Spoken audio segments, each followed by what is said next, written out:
In the unfortunate event of a car breakdown that leaves you stranded, it's very useful to have a kit of tools and supplies, which you should keep in your car at all times. An emergency kit can mean the difference between being stranded waiting for help and being able to get right back on the road. Here is a list of important supplies to always keep in your car.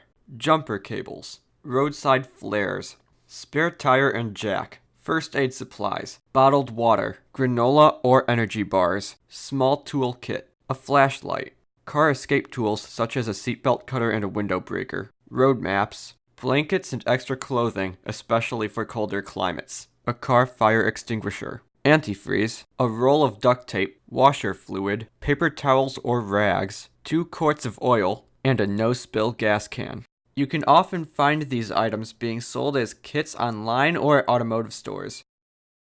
If you find yourself stuck on the side of the road and can't receive immediate help, a kit containing these items will prove very useful.